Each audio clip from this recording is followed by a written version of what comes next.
Hello, it's Tuesday, the 10th of March 2026, and their Sense3 is back. We've redecorated, we've upgraded, we've hopefully got rid of the pesky Davros mic. Yes, I'm now in 4K, so not everything's going to help.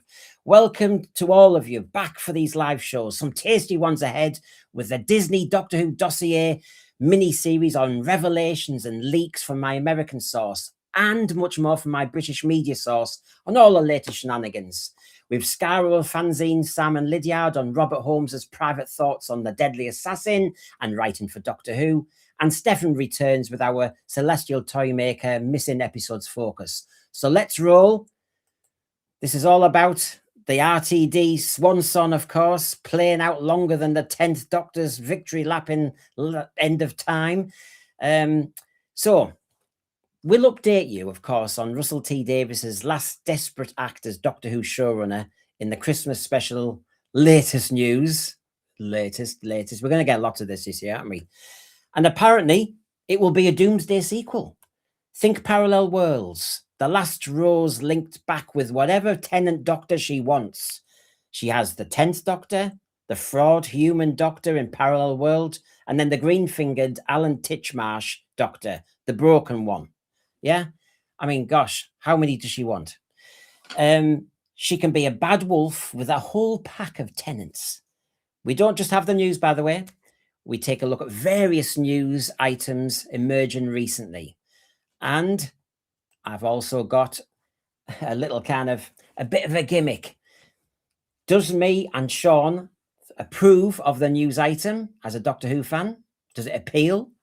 Does it not appeal and it needs to be put in the zero room? And of course, are you sitting on the fence? Seems to happen a lot nowadays. So let's get my pal on, Sean. He's done the Cliffhanger show. He's done various shows with me and he's good to go. So let's see. Hello, Sean. Hiya. Are you ready for this? I'm ready. Are you ready to not? Are you ready to not sit on the fence at all? Well, I don't think I'll be sitting on any fences. Yeah, somehow I don't think you will be at all. No, I don't think you will be either. So let's have a look.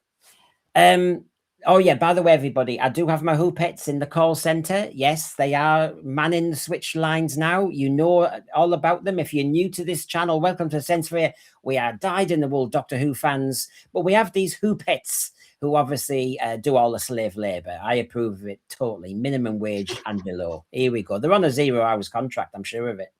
In 2024, a crack team of puppets began working for an ex-school teacher, Brendan. In 2025, the puppets promptly escaped from a house in County Durham and went into hiding. Today, they survive as puppets of fortune. If you have a problem and you need help and you can find them, you can hire the Who Pets.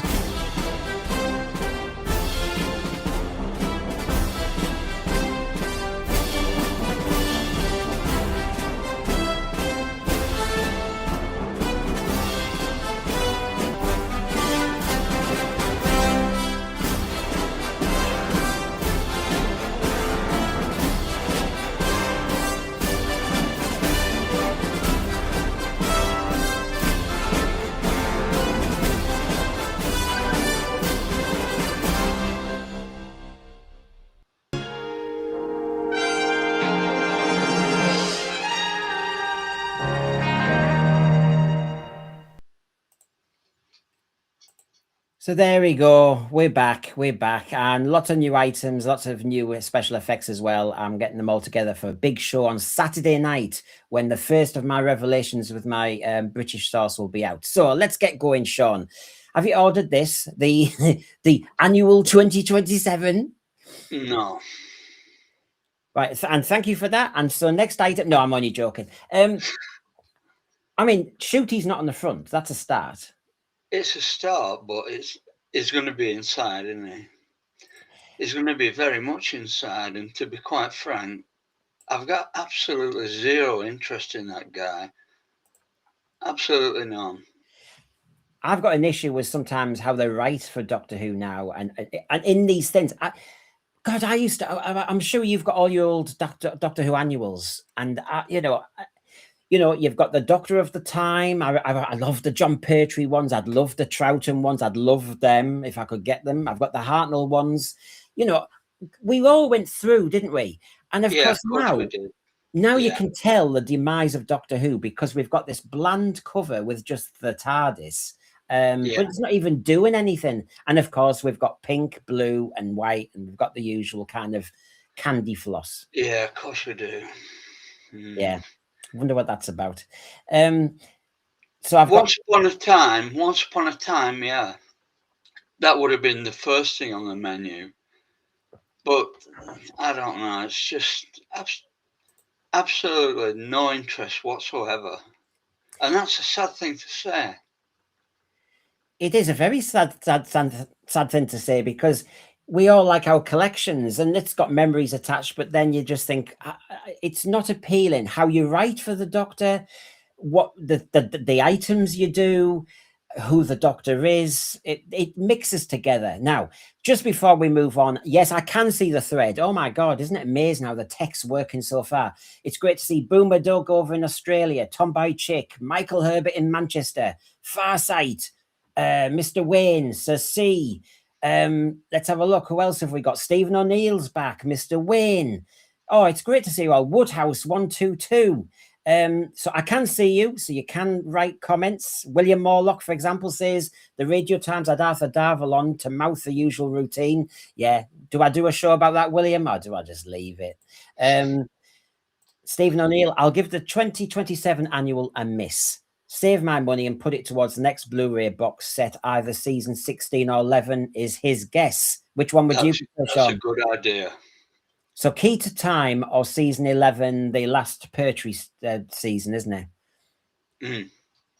So, you know the game. Doctor Who annual, Sean. Are you giving it a seal of approval? Absolutely not.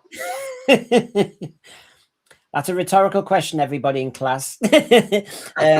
So yes, I'm not buying it, and you're not buying it, and it sounds like it's a from both of us. There's no fence sitting here, Farsight. Yes. Well, I was going to say I'm not sitting on the fence on this one. What about this one then? Bit of news, everybody. We're a topical channel. This is from Lisa Nandy. Wales punches well above its weight in TV and culture. Great to visit today and see the amazing work at Bad Wolf Studios with Sargent, one of the Welsh ministers. We're investing hundreds of millions in creative industries beyond London and working with the Welsh government to unlock more opportunity. So when you see a news item like that, in the old days, if we got Doctor Who on Saturday Superstar, Doctor Who on Blue Peter, Doctor Who on Take Two, any little show, did you see? We were all excited. Absolutely, yeah.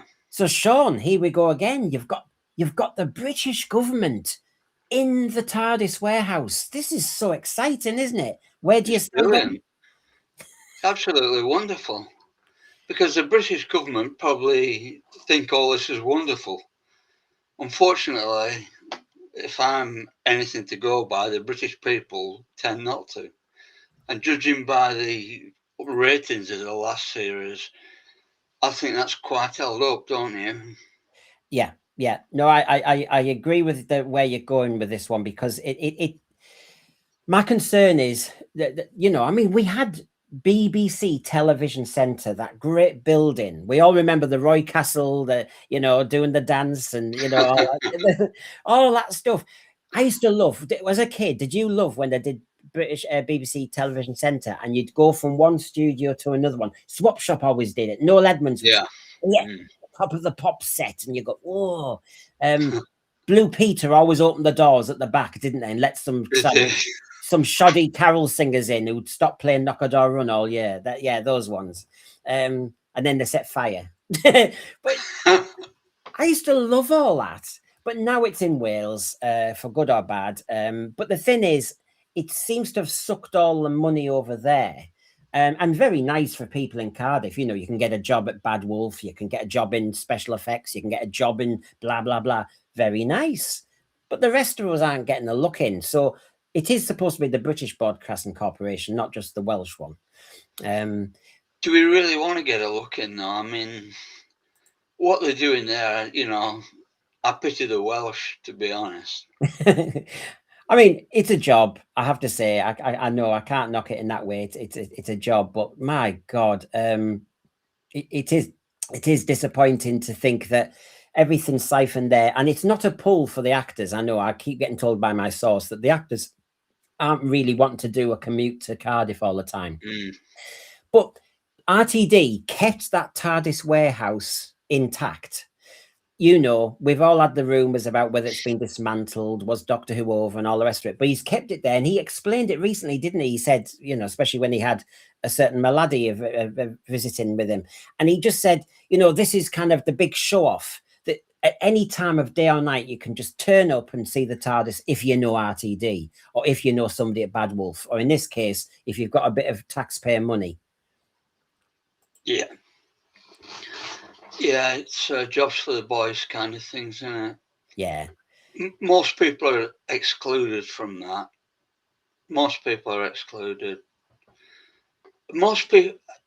Would you really want to go, though, Brendan? Just ask yourself that question. Would you want to go What, and and see that? And set fire to the set? Well, it's burning itself down. You don't need to. But would you know, if you got the opportunity to go to London to go and see the sort of sets as they were, yeah, we'd be chomping at the bit, wouldn't we? But yeah. I look at that and it just leaves me. I just think about Bad Wolf and what they've done and the rubbish that they put out, and it just leaves me wanting to yawn. It shows me that money doesn't get you everything. Boomer Doug, it's interesting that the set is still standing. I know there's a Christmas special, but they could have gotten away with it, not using it. I was talking to the source the other day. As you've guessed, I've got loads more new material. But one of the things me and the source were talking about was this thing. And he was harking back to certain seasons of Classic Who when you went to almost a whole season and you weren't in the TARDIS. And because I reflected that, you know, those times in Vengeance on Varos, you were too many minutes in the TARDIS. You just want the TARDIS that's just landed, they shut the doors and get them into trouble. The occasional tour of the TARDIS doesn't bother me. I find it quite interesting. What, you mean Invasion of Time at the swimming pool? Now you're playing dirty. Oh yeah, I mean, there was the Matt Smith one where they went right into the bowels of the TARDIS and they ended up with a cliff or something. I know it's all. Tomboy Chick here. Many people don't realise we have a small, independent yet successful production studio in Norwich. Do you still do Sale of the Century? Live from Norwich. The only thing we make. Sorry. Right. And of course, Farsight says, we've got Titanic Studios in Belfast. Yeah, well, Game of Thrones and everything over there. So what does this warm your heart as a Doctor Who fan, that item? No. No sitting on a fence yet? That's two No, my fence has got a point on it and there's no way I'm sitting on that. Right, okay, I can see where we're standing here. We're going to get to the Doomsday sequel item and the Christmas special. Now, let's see if this one helps. So, Warriors of the Deep, BFI preview screening with the Northern Ireland lads, Chris, Connor and Ryan. Hiya. Met them in Northern Ireland and in Belfast months ago. Great crowd. They re-energized the Merker, as well as Season 1 and 2 Blake 7, Blu-rays SFX extras, and the Rutan, don't forget him, in Season 15, and the backdrops and SFX in Season 25. There they all are, doing one of the panels. And of course, there's the Merker in action, the re-energized Merker. And we had the BFI. I mean, it's London. We've waffled on about Cardiff, but London's just the same. When are you going to get to London to get these precious tickets to watch these kind of panels? Have you ever been to any of these, Sean? The furthest I've been is Longleat. Yeah. No, I've never been to... I've been to Manchester. They had one there the other year. But apart from that, no, and I don't think I would either. Because although it is discussing the real Doctor Who, you're still going to get your references. You're still going to get you know, all your sort of stuff about New Who, and no. My Oh, enthusiasm is at an all-time low, Brendan. I can It's understand really that. taken a hit. Well, the thread might help us out, of course, because they've been all waiting for the sense for you, wondering, is he coming back? As his Davros Mike attacked him. So Stephen O'Neill, season 12, never featured the inside of the TARDIS at all. One of the best seasons ever. Thanks for pointing that out, of course. Yeah, we had the time ring. Yeah. Boomer Doug, controversially, I think this set would work if they lit it differently and made it look lived in, like McGann's TARDIS. It might look lived in the next time we see it because it's just gathered cobwebs. But I know I've got your point. It needs atmosphere, is what we call it. Atmosphere. So you can see Tara Ward, who was in it. You've got Sarah Sutton, Peter Davison, Janet Field in there. So it was a good old panel. And of course, you know, they were talking about, you know, all the gizmos and all the rest of it there. So there we got that. So what are your thoughts on that one? Yeah, I'm going to give that a pass, I think, because it's relating to proper Doctor Who. Yeah. So yeah, I'm going to give it a pass. Yeah, I would. Okay, I have to, because you know it's great to see. You know, I do like to see stuff like that. Am I frozen on your screen there, by the way? You are, Right. So that's but I good. can still hear you. You can hear me. I'll keep going. That's the beauty of this this great Wi-Fi, everybody. So they're here for the news anyway. What about this one then? You are not alone, and it's not going to be Jacoby doing you know, the lovely episode of Utopia. It's going to be, of course, a gay history of Doctor Who. £16.99 from 10 Acre Books. Have you put that on order? Do you really want me to answer that? No, Well, this is good. absolutely not. Well, I think this is good, this, that it hides my face because you can't tell what I'm thinking. No, but you have got a very quizzical expression on it. I do. So what I'm going to do, everybody, with all this tech, this should not be happening. But what I'll do is I'll take both of us off and I'll re-energize my, if it doesn't do that. So it's done now.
So I'm back now, everybody. So hopefully we haven't lost millions of you, because that would have been a shame.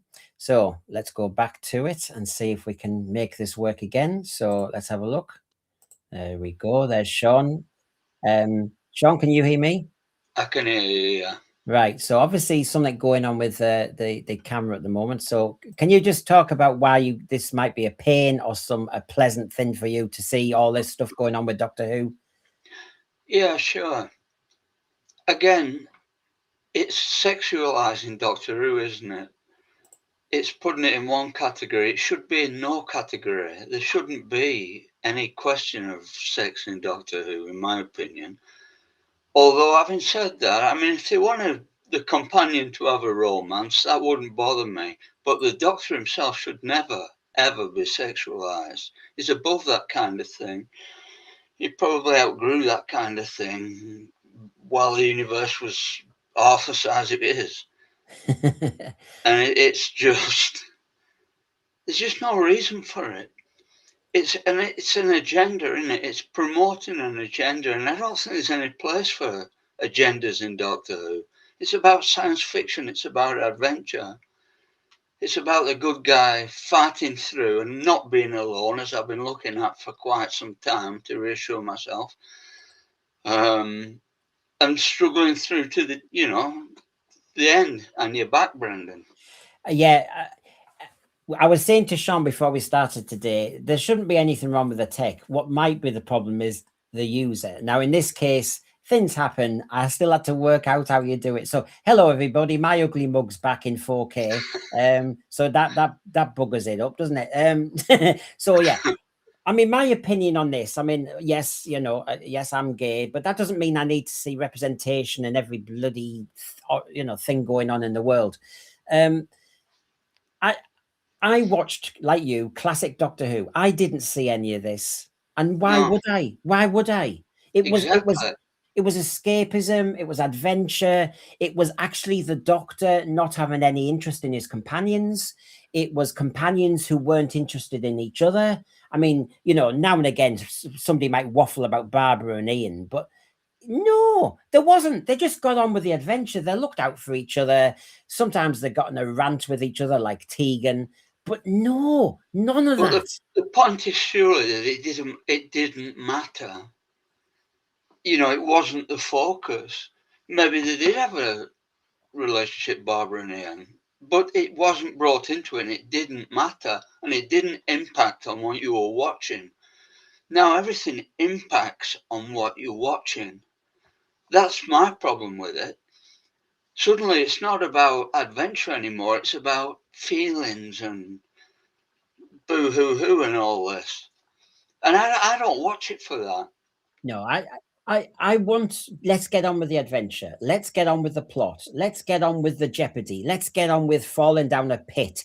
Just let's get on with it. I don't want this kind of standing still and reflecting your own navel. It's just not me at all. So I'm going to ask you again. I mean, obviously the Doctor Who magazine's been ambushed with this sort of thing. We've had a few.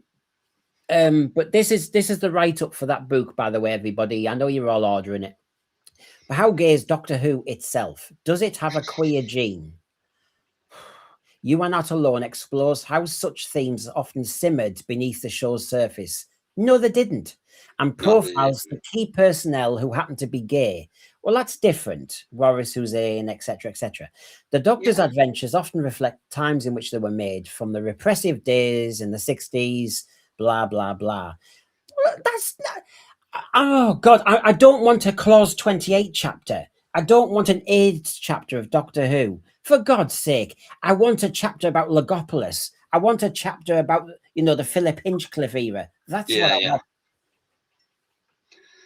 And it's also, they've basically, the Doctor's not alien anymore, is he? From what I saw, and I didn't see much of it, I've got to hold my hand up. I didn't see much of it, but what I did see wasn't an alien scientist.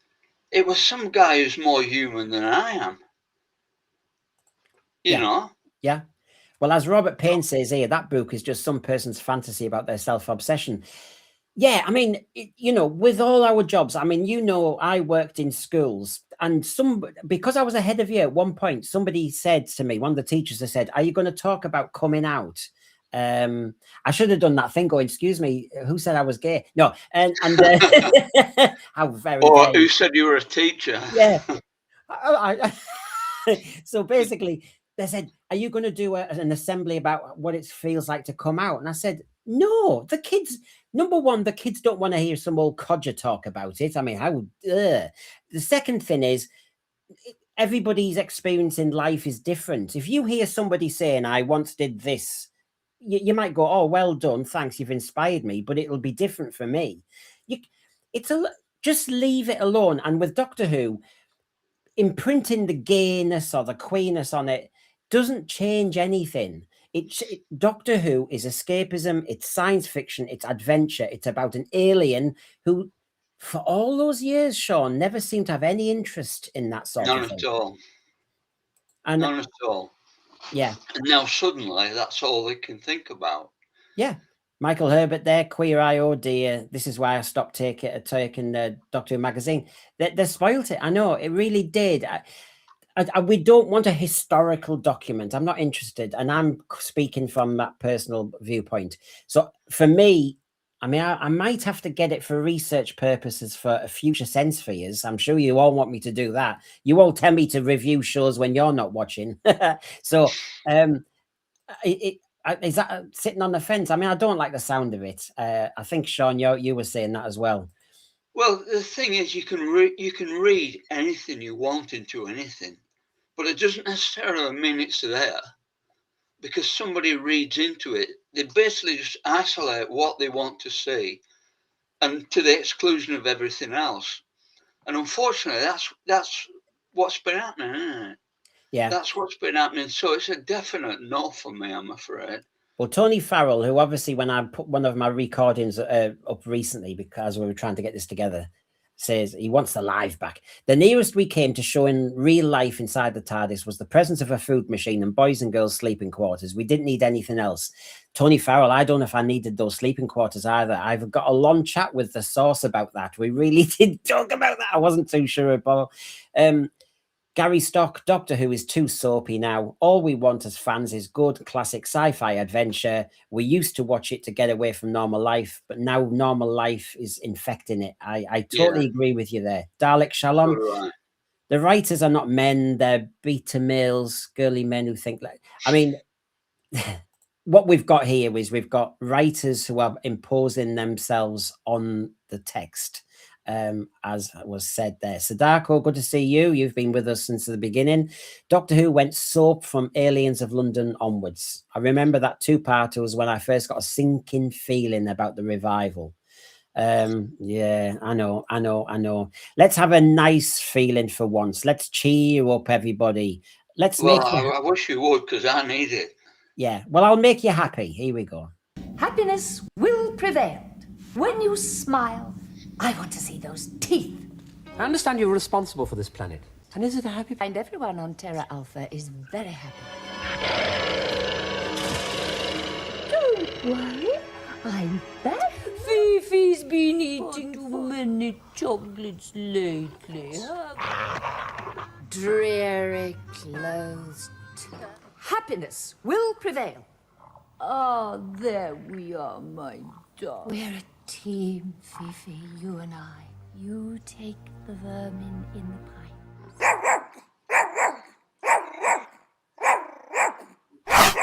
You betrayed me.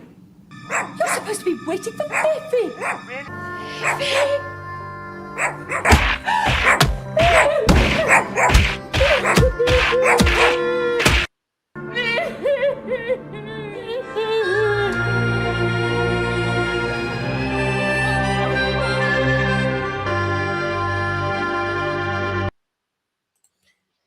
Oh, poor Fifi. I've got little Fifi Rafa underneath the desk here.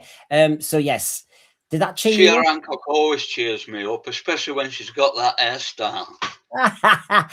Right, we've got a quick question here, by the way. Stephen O'Neill, Sadie Miller was interviewed recently and slurred the character Sarah Jane Smith by sexualizing her. What do the panel think? I didn't know about that, Stephen. I avoid Big Finish like the plague. Really, it feels I just don't have the time. I did. I've heard that, and I think it's just basically what they're expected to say these days, isn't it? They're expected to take, a stance on it, I suppose. It seems to But I me don't like it. whether it's Alex Kurtzman and the Fleet Academy Star Trek nonsense or whatever else, they are desperate because they've got no story ideas left to impose this kind of. Remember when it was Boom and Stephen Moffat and RTD had a chat about kind of come up with a new Doctor Who story, and they said, "What about that bit from Genesis of the Daleks when they stood on the landmine?" Yeah. Turn that into a whole episode, and you're going, I don't think there's a story there. And in a way, what we've got is Sarah Jane Smith, great. She was a journalist, women's lib, in Time Warrior, she talked about it, blah, blah, blah, blah, blah. She had a great little character arc within those days. Why are we doing this? Why are we sexualizing her? I mean, they did a bit in the Sarah Jane Adventures, didn't she marry Nigel Havers? I don't remember. Now, I'll take your word for that. Now, Tony Farrell is just correcting. I thought he meant the 80s bedrooms with Adric and Nyssa and Tegan, but no, he meant the earlier ones in Edge of Destruction. Quite right too, Tony Farrell. Quite right too. Keep me in my place. That's good. So let's take a look at our next item on the list. And of course, yes, I'm sorry. We're looking at his swan song, and we're talking about that and the rumors about it. So here we go. Now the news is in, and we learn of a Christmas special penned by Russell T Davies. What can we expect? More of the same messaging against Trump and Farage and anyone on the right, using Doctor Who as his own personal political platform. Will we be overwhelmed with more DEI and inclusivity agendas? Crazy storylines and character arcs? What classic monster or villain will he ambush and vandalize next? Stick with the Sense Sphere to experience the next stormy waters for Doctor Who. Let's see what he serves up next. Dog's bollocks, or more like a dog's breakfast. Whatever happens, the Who pets welcome you on board.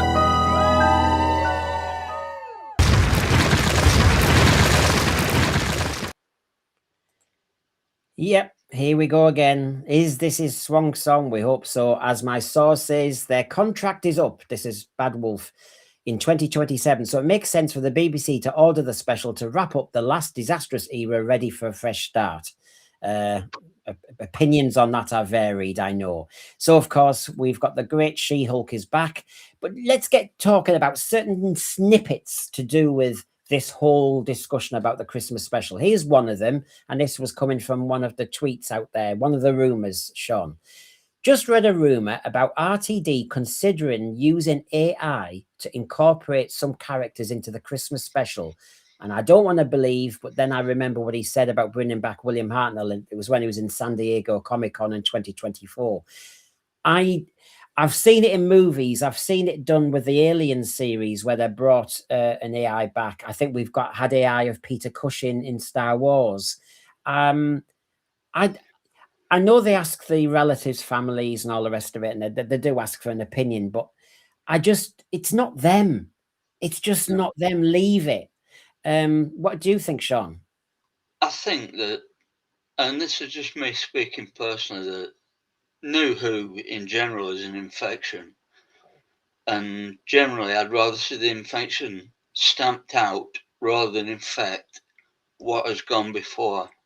I don't think they should be touching anything from what we consider to be proper Doctor Who. I just don't think they should. Because name me one thing that they've brought back, which, I don't know, may have been initially successful, but then continuously bringing it back into New Who, what have they actually improved? In my opinion, they've improved nothing. They just fetch it back for the sort of the glitz and the novelty of actually bringing it back and claiming chunks of Doctor Who that to me are sacrosanct and should never be touched again. They're perfect the way they are, but they will insist on bending it to their agendas and their way of thinking. And I find it infuriating. Right. That Well, answers your question. yeah, it certainly does. I'll add a bit more of mine as well in a minute. Stephen O'Neill, yes, he heard he wants to either AI or CGI previous Doctors into this year's Christmas special. I asked the question why. I say the statement gimmick. I think, right, this is getting worse. It's like, remember the Five Doctors, and Terrence Dick said how hard it was to write that script because it was a moving feast of actors in and out, and it must have been rock hard. He got away with it. If Five Doctors works. But remember that press photo shoot when you saw the Madame Tussauds Tom Baker, and you thought, it's not the Five Doctors, it's the Four Doctors and a bit of wax and a candle. It's like, it's not really it. I don't know. I just don't know why we need it. We've got loads of William Hartnell. We don't need any more. And that's not being disrespectful. It's just William Hartnell's died. Do they know that? Patrick Troughton sadly has passed. We can't have them back. And it's almost like, get over it. You can't get them back. Now, this is an interesting one. Now, what would Mary Whitehouse think of current television shows today and Disney Doctor Who she always moaned about in the 70s and 80s? Now, Joe Smith, do you know what? I'm not going to give an answer. Sean can give an answer, but I think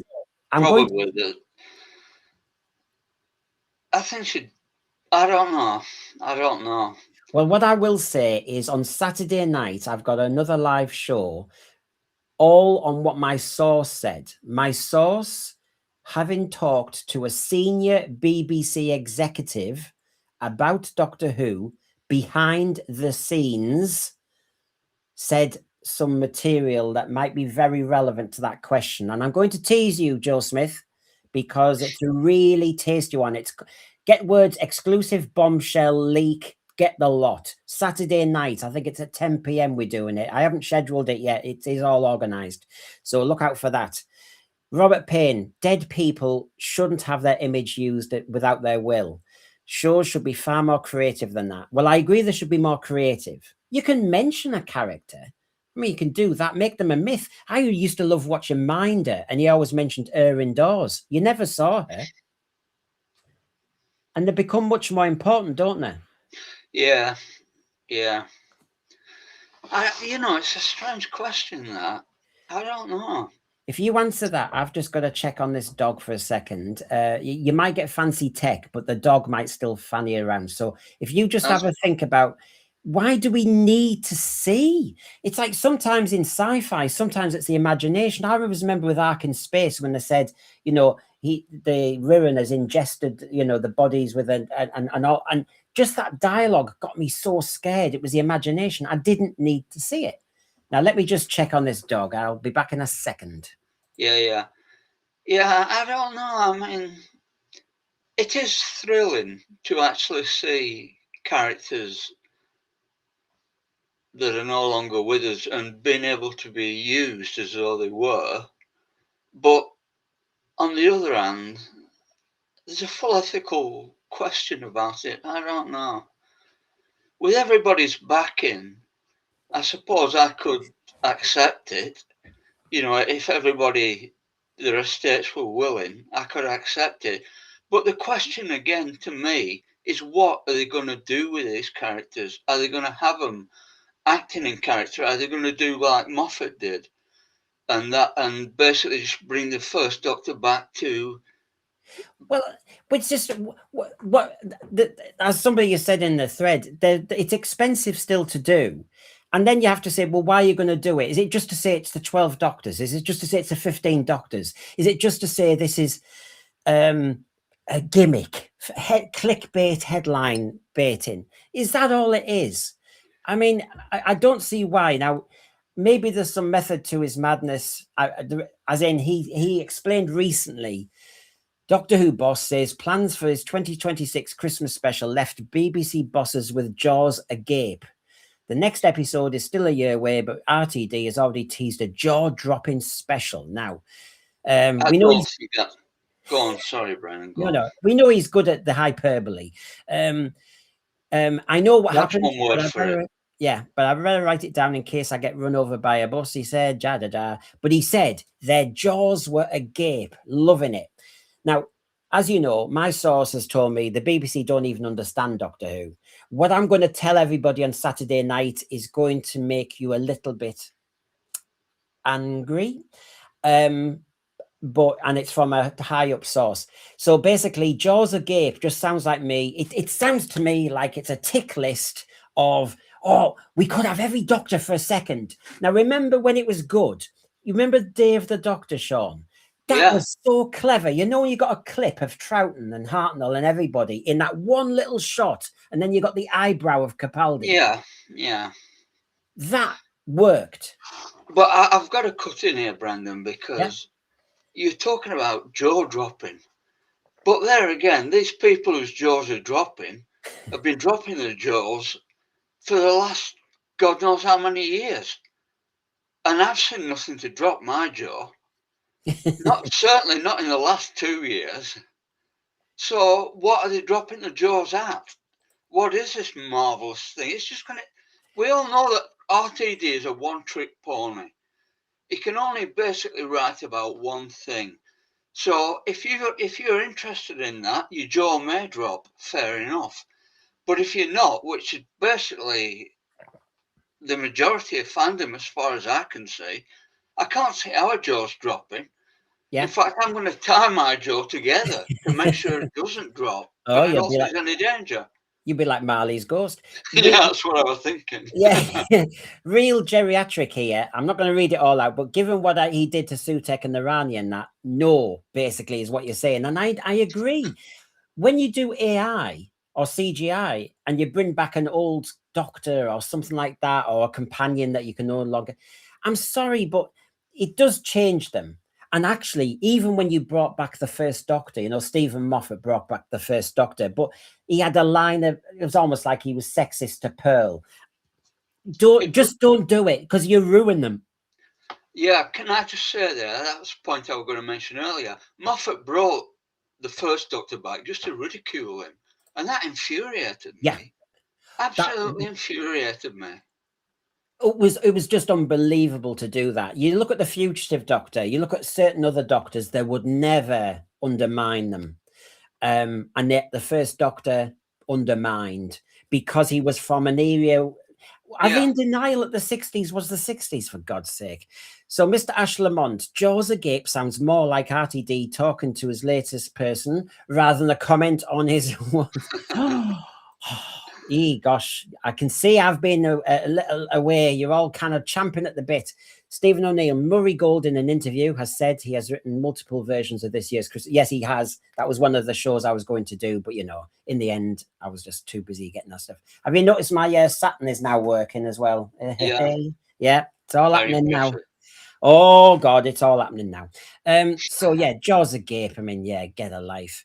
And that's the Murray Gold bit, Stephen O'Neill, that you're talking about. That's the quotation. I know that Russell's written, I think, multiple versions depending on certain outcomes. Yeah, well, so did Terence Dix. The thing is, I don't know. Let's be controversial in the way that the Five Doctors was a moment in time. I don't think you could ever do it again, Sean. Not when you've got 15 Doctors, 16 Doctors. It just ends up being lots of taxis in a row and everybody gets a line. I don't like that. It's dismissive then, because in Power of the Doctor, you had Peter Davison and all of them sat on toadstools. You know that bit with Jodie. Now, nostalgia goes, oh, it was great to see them back for a second. Yeah, but after you've got over that, it didn't have anything to say. There's nothing substantive there. No. And then if you then look at the other bit of the Power of the Doctor, you had all the companions in a room, didn't you? Yeah. And because you've got all these actors in a room, you need to give them all a line. And then it gets silly because William Russell was given that horrible line. Did you say she? Do you know, you drag William Russell out of his retirement, the first companion team of Doctor Who, and you give him a line as inane as, did you say she? It's like, oh, for God's sake, honestly. So, yeah, depressing. But juxtaposing that, though, if you look back at the old stuff and what they were doing in that, and then you listen to that line, that to me shows the difference between the old show and the new one. It's right there. Yeah. The new one's just full of irrelevancy. The Froth. old one actually meant something. Yeah, it was just froth. Garbage, obviously, back from work. He does our AI. He might have an opinion on the AI. Doctor Who, over the past few years, didn't evolve or progress. It changed. It was forced. It's no longer the show it was. Oh, you lot are going to really have to get your popcorn ready. And I have to say, tell your kids to go in another room, all the rest of it, because at 10 p.m. live on Saturday night, when I take my panel, my full panel, Joe, Christian, my brain's gone dead, or Dwayne from Australia, from Sirens of Audio, I've got the panel assembled and we're going to talk about what the source heard to his face from a senior executive about Doctor Who. And I'm sorry, I'm not putting a quote on the thumbnail this time. It is an exclusive. It is a bombshell. You're not going to be happy. You're going to have to just tune in. Yes. So, oh God, I don't know what you're going to all think. Woodhouse, I still have a feeling the Christmas special will be held back till Easter 2027, especially if the September... Well, yes, there are rumours that it's been delayed. Yeah, whatever. We remember the 20th season and we missed Resurrection of the Daleks. Remember that? It had to be delayed because of strikes. I mean, we ended with Kin's Demons instead. Did it kill? We know that they're struggling, Sean, with actor availability, because not that, there's loads of actors out there who are ambitious, but do they really want to be tarred with the toxic brand of Doctor Who at the moment? Well, do they want to be involved with the rubbish that's going on at the moment? No, you want to be award-winning, BAFTA, all the rest of it. You want a story that has substance. You want a story that actually moves you, not just trinkets about agenda and rubbish like that. Well, actually, Tony Farrell was talking about bedrooms and the TARDIS. I suppose I need to remind people of the era I was thinking of when I went, oops. I'm not waiting around while you plot the course to your own destruction. One of the life forms has two hearts. Breathe deeply and relax. Our signal is being jammed. We have been betrayed. Betrayed? Oh, I don't think it really matters. I want to announce my presence! See what the reaction is.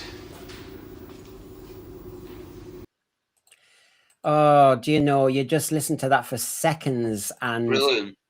But can I just say about the Cybermen there, and people say that they were a lot more emotional back then than they were in the 60s.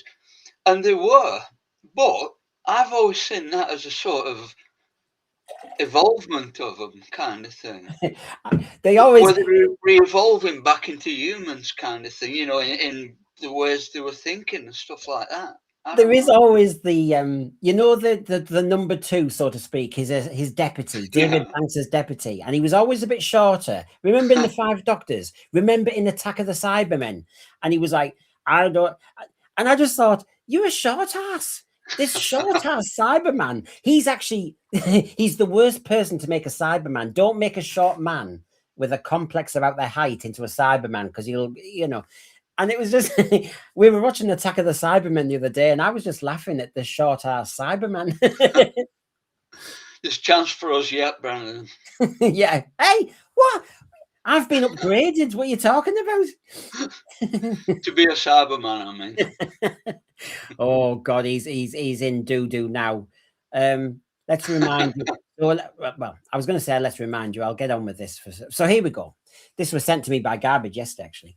An official teaser on the Doctor Who website has sparked fan speculation that the series' upcoming climactic Christmas special will be a sequel to Doomsday. Oh, now, I will be fair. It was an interesting, surprising climax to season 2. We were fresh with David Tennant and wild hair everywhere. It had been a good series. It was Chris Eccleston was good. David Tennant was fresh. This was on top of its game. And then you got that really surprising finish when he lost his companion bit like losing Adric, and she went into the parallel world. Yeah, really, and that moment when they're on other sides of the parallel wall, amazing, really good. And then you even got the Bad Wolf moment later on Bad Wolf Bay. So there was all that. Do we Didn't need? really appeal to Well, me. is there a story left? Well, they've already murdered it, haven't they? Yes. But this is the other thing, Sean. The RTD hasn't got any new ideas, so he has to keep going back to other. Recycling. Yeah. Yeah. Now this is the blog post, everybody. We know that, you know, they've got the kind of unit archives thing. So it says Rose Tyler, 2006 cold case incident, essentially the events of Doomsday where Rose Tyler crossed over into a parallel universe, parting from David Tennant's Time Lord. What, we wanted to match up again? Stolen Earth did it in series 4. Didn't we have? She's running down the street. She keeps appearing with the biggest gun ever. I mean, talk about size queens. I mean, to see the size of her gun. And you just think, oh, I am rosed out. I don't need any more Rose. Me too. Apart from Garbage Who AI, let's be honest, because he's got his Rose adventures. You see, Garbage, a segue there. But I'll show this in the meantime on his Garbage.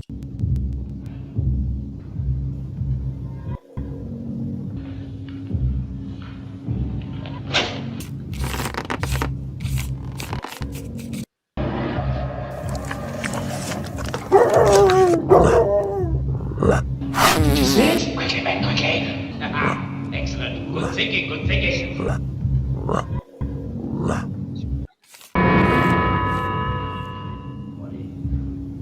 Babe, come in and meet the Daleks. I knew I should find them here. They look harmless, not very lively. Nothing human, no. But there are 3 Daleks in here. What's happened to the other one? Doctor!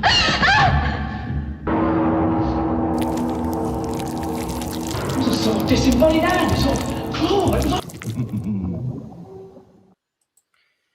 all Garbage Who AI, and he's got new Knight Rider videos, and he's got Rose Adventures. Check him out. He's about to overtake me on subs. I'll still talk to him. I think we'll manage. But he's done Just very, watching very well. That, Brendan, just watching that makes me feel so nostalgic. I know, sorry. You know, take away without the dogs, I don't really think, you know what I mean? Carvanista, what are you talking about?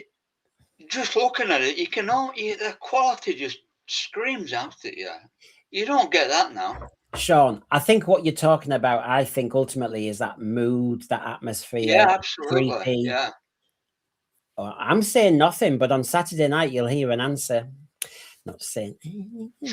Got to do your own teasers, don't you? Raymond Williams, RTD thinks that in 20 years' time there will be a reappraisal of this era, and everyone will then see how far ahead of its time he was. That's what RTD thinks. Yeah. And full stop. Marking his own homework.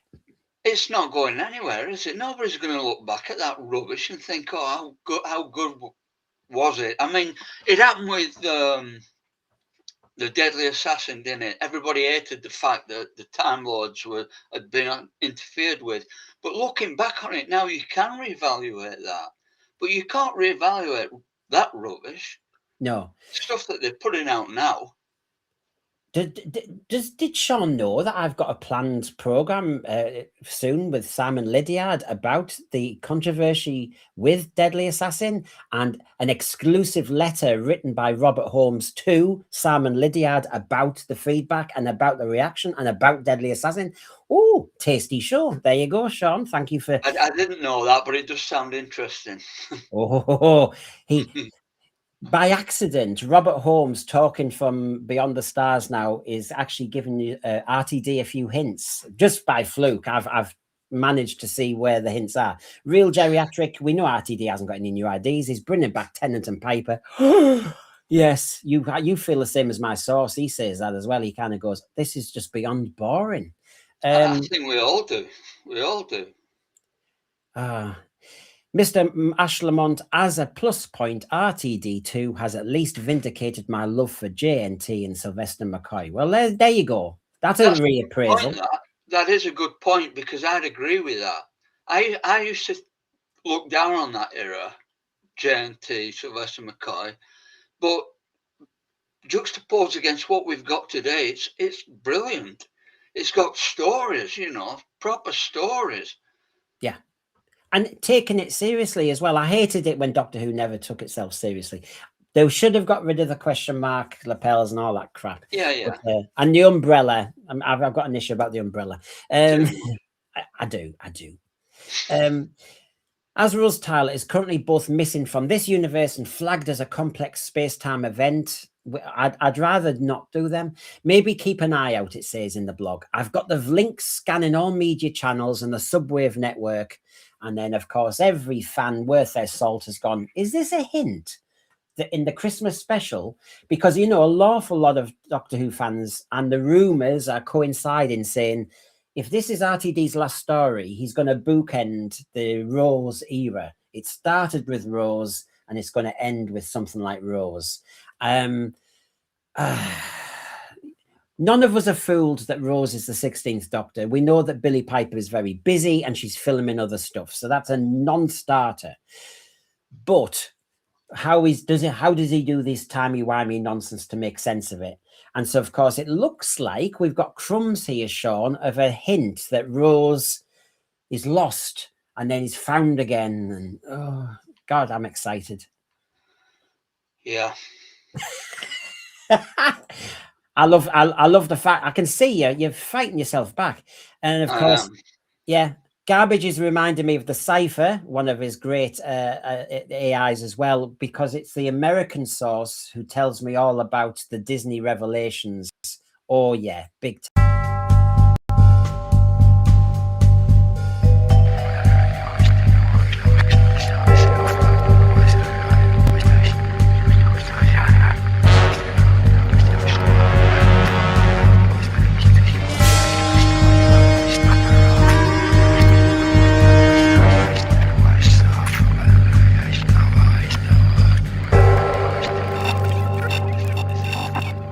Decipher.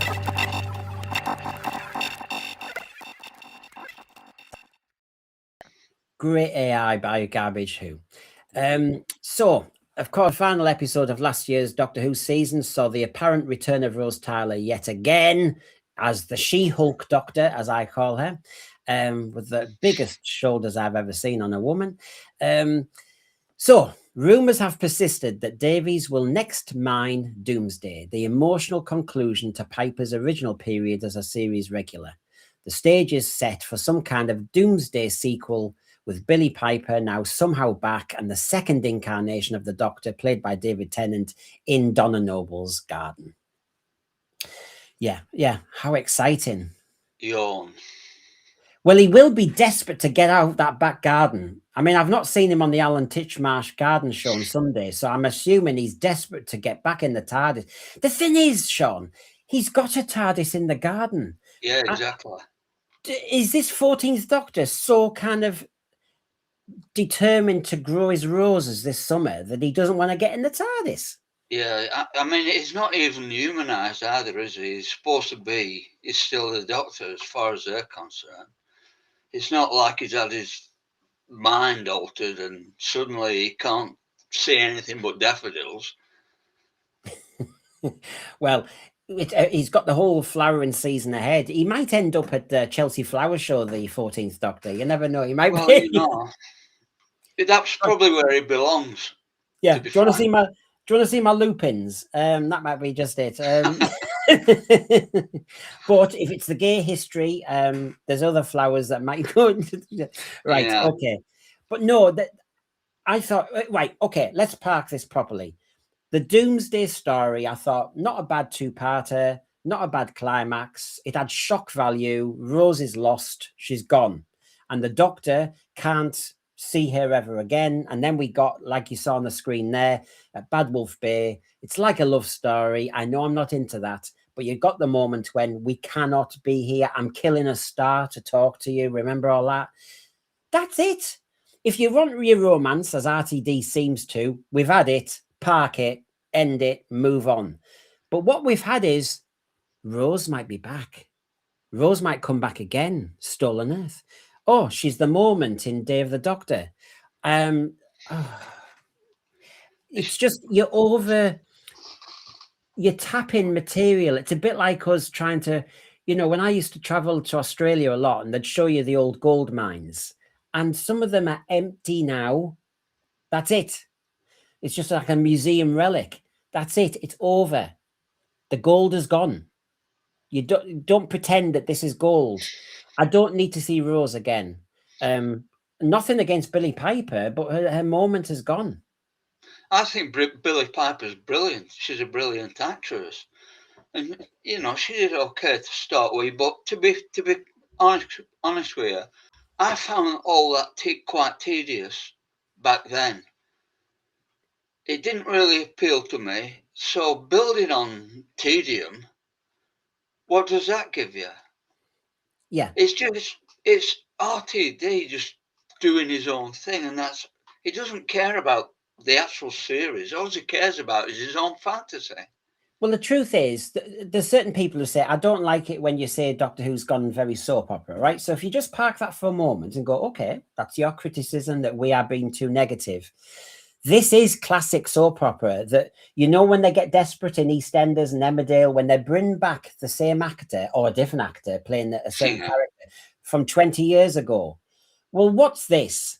This is the Rose Doomsday sequel from 20 years or roughly ago. We're going to bring that story back just to tidy things up. Now, there's a moot point, isn't there, thread, everybody watching, and I'll ask Sean, regarding this. Do we need one more episode of RTD to tidy something up, or do we just leave it and just start a new era with a brand new showrunner? Do you want me to answer that? Yeah. The second option. I've had RTD up to here, to be honest. And not just with Doctor Who, but everything it does is, it's just the same. It's just the same thing, or redressed maybe. Yeah. I never, ever want to watch anything by that guy again. Ever. No. Farsight, I feel your pain. Garbage. I was just going to flash it up then.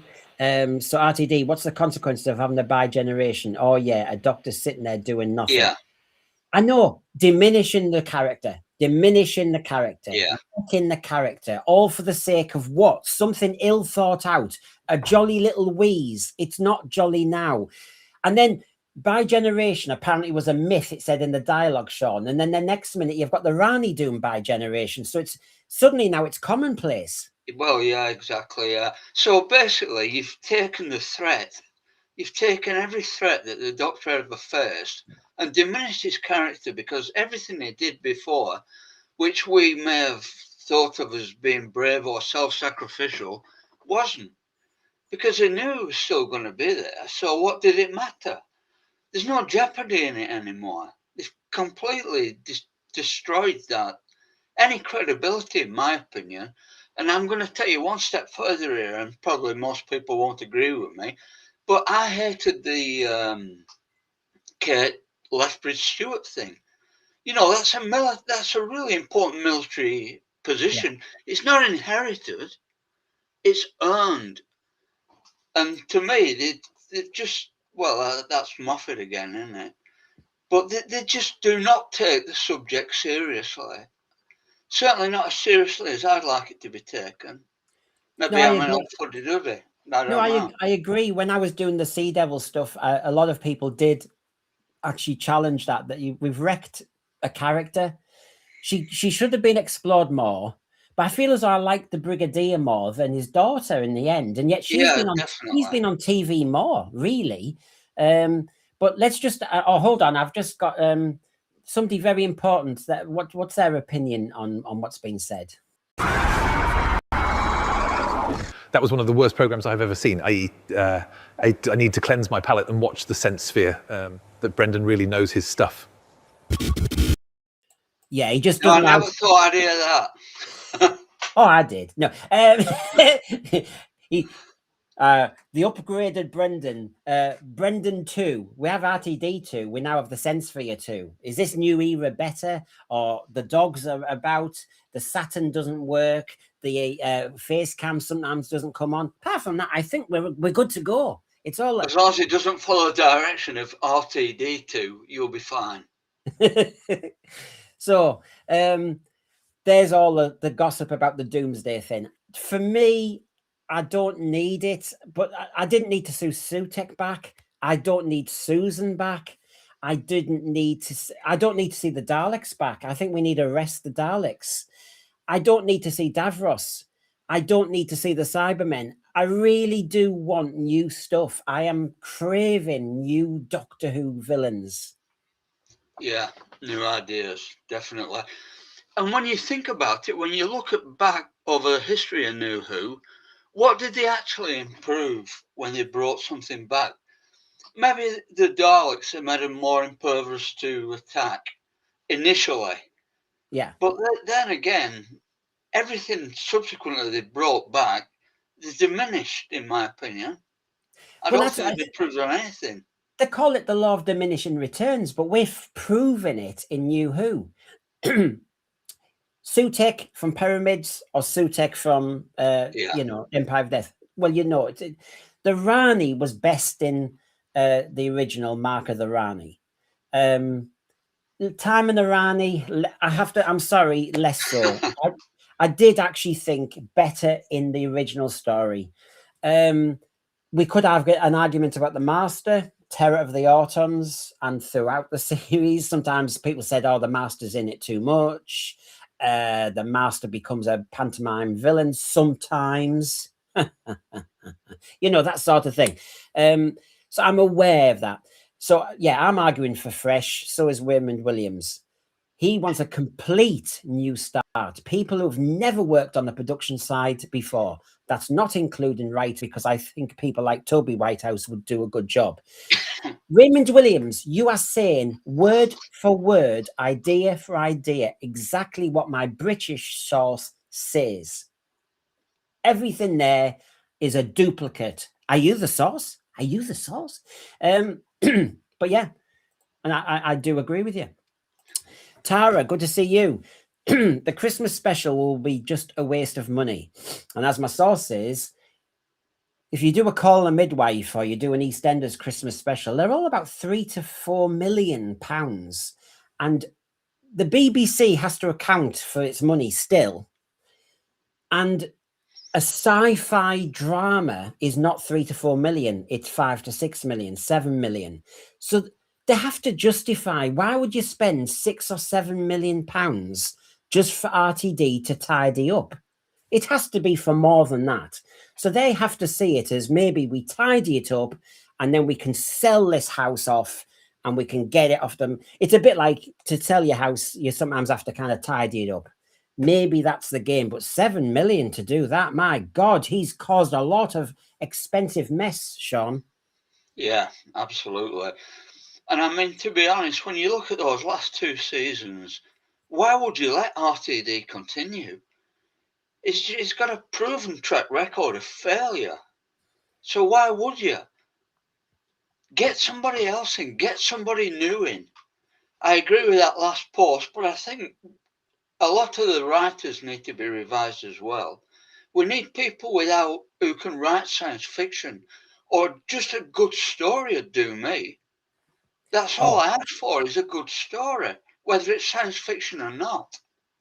Well, we've got Tara here. The Christmas special will be just a waste of money. No fans will watch it, and it can't be drawn. It can't draw in a new audience, especially as Gary Stock is saying. Sorry, not Gary. Doug Bowe is saying there's too many threads. How is that going to be a story? There's just too many bits and bobs.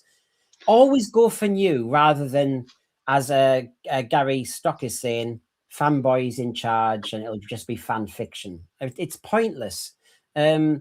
I agree with you all on those points. Tomboy Chick, even Call the Midwife Christmas special didn't perform very well. I know you almost do need that gap away to, like Gavin and Stacey, to make somebody really want to watch it. Farsighted, there is no rational argument for letting RTD finish his era. All it will do is remind people how awful a show has become. It has become a joke, and you know people are joking about it. And do we need another excuse to do that? And the normal punters who are not watching Doctor Who, like us, will tune in and they'll go, oh, what? I don't understand this bit. Oh, and then they'll have a flashback to try and make sense of it. They're going to be out. They're going to back out. Who's this Poppy? Who's this Susan? Who's this?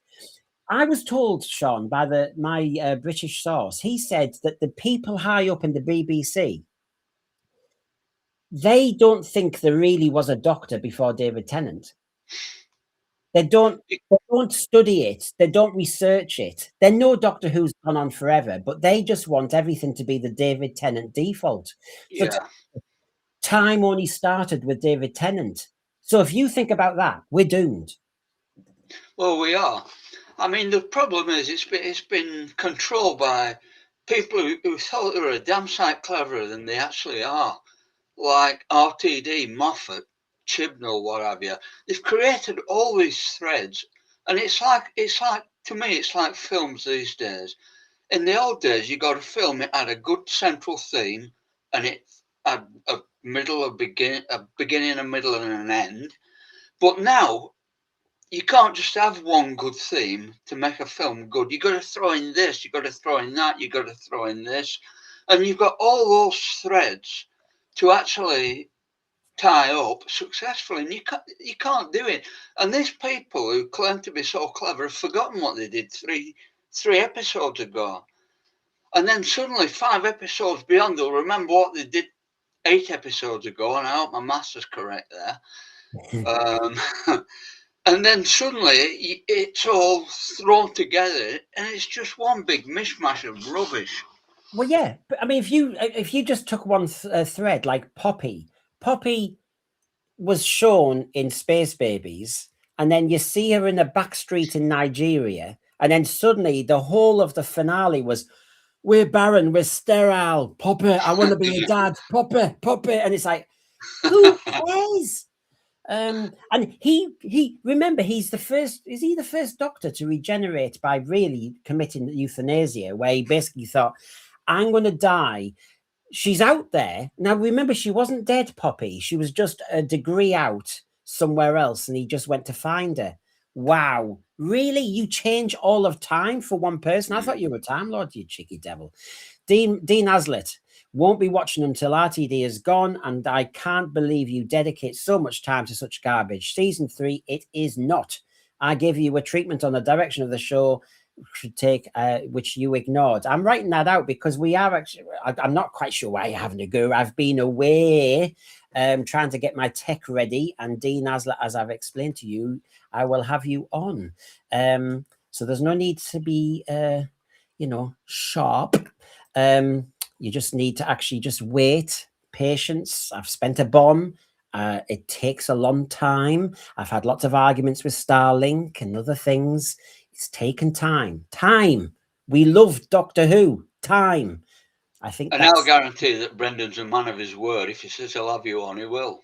Yeah, and it just sod's law is it hit a period when I was, number 1, not too well. Number 2, we had the Sea Devil spin-off. And number 3, we then hit that period when I wanted to upgrade all tech.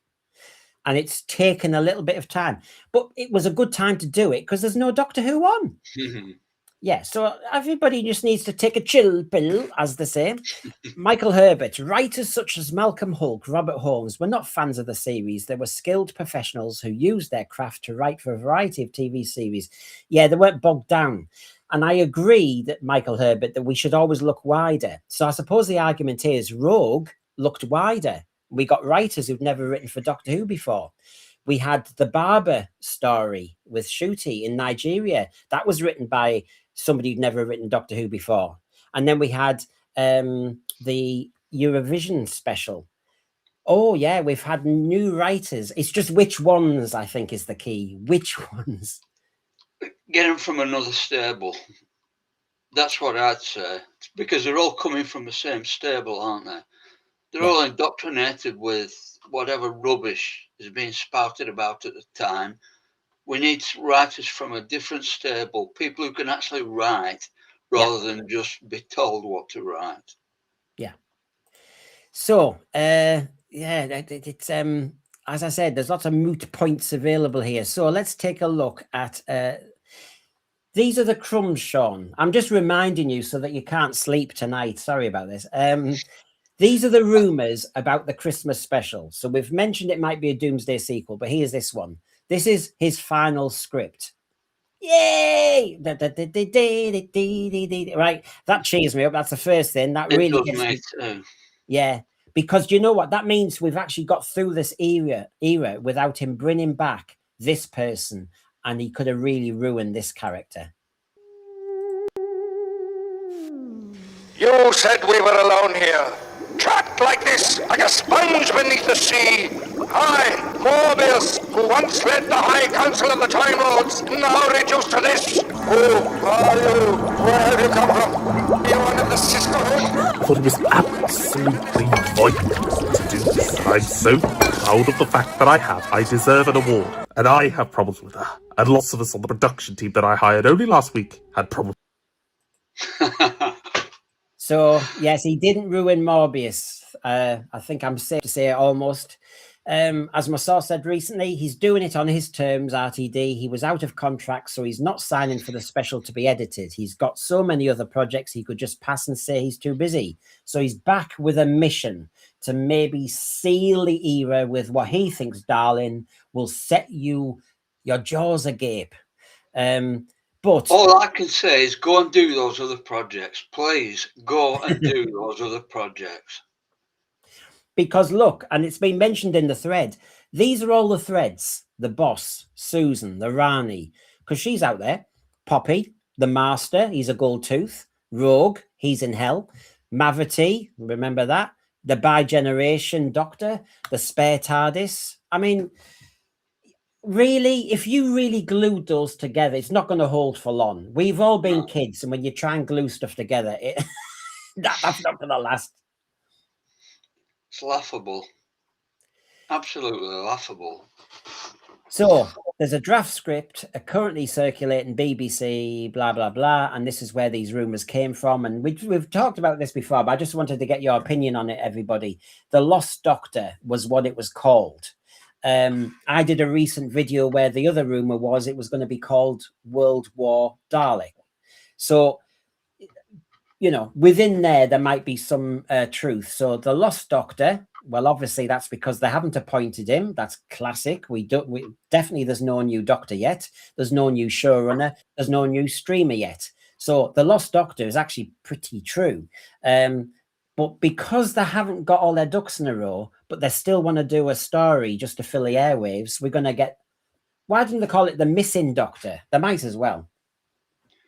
Just call it trash. So here we go, a big space hopping adventure with Guardians of the Galaxy style feel with a World War II narrative thrown in. And the World War II narrative might be interesting if everybody remembers my recording about the rumor, the World War Dalek. I was hoping it would be back to 2164 where Susan was. If you're going to bring Susan back, that's how it would work. But I dare say we might end up back with World War II Daleks like we did with Moffat. Well, whatever we do, don't forget we're going to be dragging our chins on the floor. So it's going to be good. So no worries. Undoubtedly. I'll be doing so many streams about it. I won't be able to cope. Billy Piper and David Tennant reprise their roles. Well, I think we've heard that so many times. But what my source was saying recently is they're both doing and heavily committed to other filming projects. So this is tricky. Maybe Billy Piper's hardly in it. Maybe David Tennant just has to kind of be the glue for certain bits. And actually, really, this is going to be quite tricky. And that's when we heard the rumor that actually it might have been delayed in its production. Now, this is the rumored story. 14th Doctor Rose Tyler and Rose Noble search for the 16th Doctor. Kidnapped by a mysterious boss-type character, the Daleks are in the backdrop, plot universe-wide invasion. It's fan fiction, Sean. Yeah, it is. And why do we have to have a universe-wide invasion all the time? It just loses any sort of dramatic impact. If everything's so big all the time, then it becomes ho-hum. If you've got a lot of stories that mean something to certain areas of the universe, etc., or that planet, fair enough. And then you can have a big universe wide invasion. Yeah, that's great. But if it's the same thing over and over again, regurgitated over and over again, it just becomes ho-hum. And that's where I am. That's my feeling towards it now. It's just ho-hum. You're very right on the universe-wide invasion. We've all brought up. I mean, why do they sneer at the base under siege, Horror Fan Rock? You only had a small cast. You're stuck in a lighthouse, and he might be hidden inside. That is all you need. Yeah, it is, and it's a fantastic story, isn't it? It's a fantastic story. But it's important to those people that are involved, although not many of them survived, did they, in that particular one? But it's of equal importance to the people involved. It doesn't have to be universal. It doesn't have to be. Because if something threatened this planet, it would be very, very important to us that nothing happened. But on a universal scale, that's neither here nor there. But to us, everything. And why does he rely on CGI so much? Just because, come on, we've heard this from so many people. Just because you can do it doesn't mean you should. And all right, but let me just turn it on its head, Brendan. Were you not impressed when you saw all those Daleks? Because I was. I was really impressed when I saw all those Daleks. But how easily they were defeated, that didn't really inspire me. That's the thing. When we saw, I mean, you know, we're Doctor Who fans, and for the first time at the end of that season 1, when we saw all those Daleks, there was a moment when you went, "Oh, wow!" Yeah, fine. That is my truthful reaction then. You watch it on Blu-ray now, or you watch it on whatever version now, and the CGI is very. That's a shame. Although we are Doctor Who fans. And of course, even with Classic Who, the original Rutan was all right, you know, that sort of thing. So that's not the problem, but I think you've hit the nail on the head. The problem is, if you're going to show me 1 million Daleks, surely 1 million Daleks, you're stuffed. But to suddenly say, if I give her a snog from the essence of the TARDIS, and oh, for God's sake. And, you know, I've never really got that, because when the TARDIS opened to Christopher Eccleston and he absorbed all that power, it killed him, right? Yeah. But Rose had all that power in her, and yet no problem. But she had a human body, he had a Time Lord body. It didn't bother her, but it killed him. Yeah. It was basically an idea for a kiss, weren't it? Look, because they wanted a kiss in there. Yeah, because it makes no sense. Because Planet of the Spiders, the John Pertwee Doctor, was riddled with all the radiation from that cave of crystals, and even the book's brilliant as well. You learned about radiation, and all the cells of his body have been attacked, and so he dies. He regenerates. So knowing that, how the hell you can take the whole of the time vortex and then snog it out? I mean, go away. But the thing is, though, Brendan, there you see, there were things that we didn't know back then. That if Sarah Jane had kissed him, she could have sucked all that out of him. But neither did we know she was a lesbian at the time. So where did you go from there? Well, yeah, we must get that book. Deep thought, which makes cameo of Shooty. Oh no, someone who's worked on Doctor Who and has friends who worked on Shooty's season says that Shooty will never be returning because of legal reasons. Good. I've heard something from my American source, who obviously has got the Disney end of things. That sounds like on the money. I think I did do a show on that, actually. If you look, I did one about the Shooty. Why did he really get finished, and why did he leave? And Dean Aslett, I can see your explanation after you're listening to my explanation. Everything's good. Do not worry. I'm one of those who can cope with life. Stephen O'Neill, the boss is probably the master rescued from the gold tooth, and that's the tooth, the whole tooth and nothing but the tooth. Nicely done there, mate. Nicely done. David Dwayne. I mean, yeah, I'm back. Dwayne, Sirens of Audio, he has a theory that the boss is Susan. Interesting. So, the 16th Doctor spends most of the story locked within a regeneration process. It's called admin. It's called, you've done a job application. They haven't done the interviews. The answer's in the post and you'll have to wait. That's what we have to do when we go for jobs. You have to just hope you get a reply. So the 16th Doctor's in some sort of email junk folder, I think. But you know, that's another point as well. I think that the numbering now has just been thrown so far out. Forget the number. It's a Doctor. That's all you need to know about. Yeah. And I can see Garbage is, although he's been to work, he's working hard on the Super Chats front.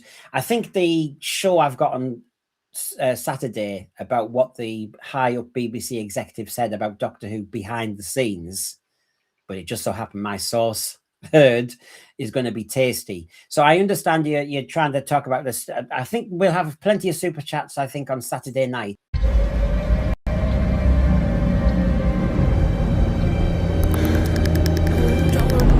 Somebody will save us someday. Please call. Yeah, I think they might die today. With no Super Chats today, they might die. But we'll try and keep them on life support till Saturday. The Daleks do some really interesting things in the current script act, which has made me extremely curious on how this design will turn out. Well, we've seen them flying. We've seen them underwater. We've seen them have an emotional crisis in the Rob Sheeman story. Dalek in counselling. I mean, what's left? We've had Daleks go upstairs. I'm not sure what.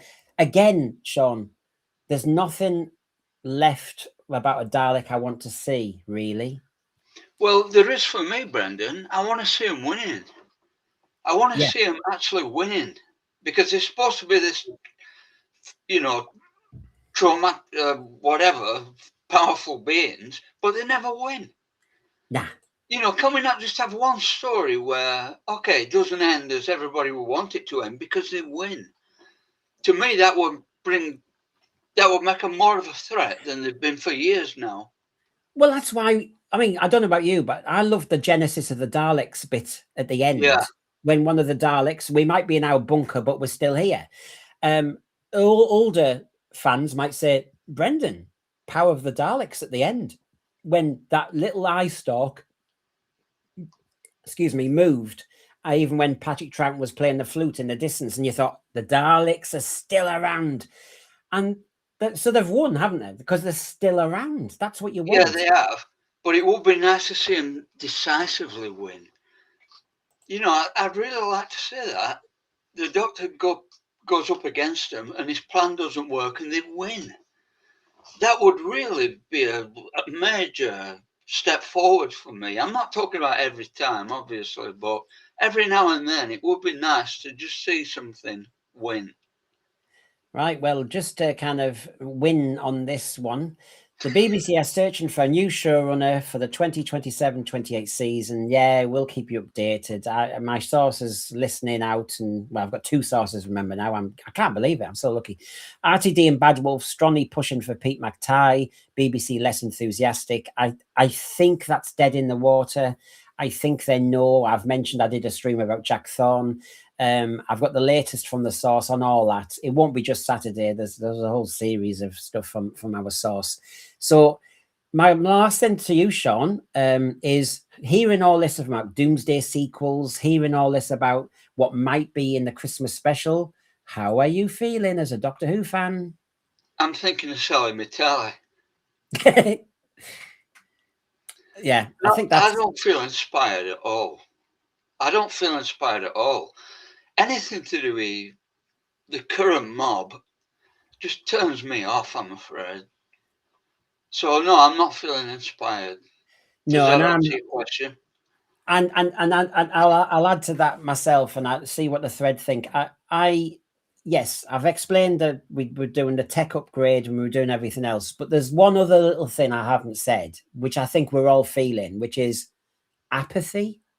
Yeah. Apathy towards Doctor Who. So when, yes, I got everything ready and this, that, and the other, should I do a show? Is there anything to talk about at the moment? Is there a passion inside me for Doctor Who? And I think if we were all honest in the little confessional booth, we'd all be saying, it's kind of gone.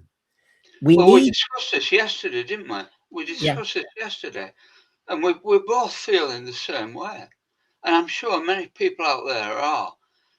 But because we love the show so much, we want to be enthusiastic. But it's so difficult. They've made it almost impossible to be enthusiastic about something that's been part of my life ever since I was old enough to watch television. And yeah, I am that old. It's allowed. It's allowed. They don't want to hear us, I know that. But anyway, Dean Aslett, I just want to see a Dalek story set on an alien planet like Kemble's, Spyridon or Exelon. Oh, yes. Not just the boring Daleks invading London scenario that New Who constantly does. Dean, yes. I've just finished watching Death of the Daleks. I have to do that because otherwise I keep watching Planet of the Daleks. I wish I could watch the Daleks on Kemble. Obviously, we've got the animation and stuff, but that's one of the missing episodes or stories we'd love to find. But yeah, I agree with you there. So we are where we are, Sean. It's been great having you back on really. It's been great being here. For the pilot, for the tech. My Saturn is there. That's not a rainbow planet. It's just, it kind of works. Color. And if Sean or any of my panelists in future say anything dodgy, alarming, then we have a kind of alarm system there. We go red. Yeah. If I could do all of it. Look at this. I've got my own little Sense for Your nightclub. I'm now the Vlinks. I'm the Vlinks. Hey, all we need is Susan in the corner. Yeah, where is she? Let's have a look. There's Susan. Oh, yeah. No, Susan in the corner. I'm the Vlinks playing disco music, and all the lights are changing. There you go. How's that, everybody, for knowing that the Sense Free is back? God help. That is a template for a new Doctor Who episode. Oh, all ended up on the cutting room floor. Everybody, I'll definitely be live on Saturday. You know why. I'm hoping to do some shows before then. Let's just see if it all works out. But it's great to see everybody back. The Sense Free is here. Do not worry. We are good to go. Great to see you, Sean, in good health. And that was the Sense Free today. Bye, everybody. Bye.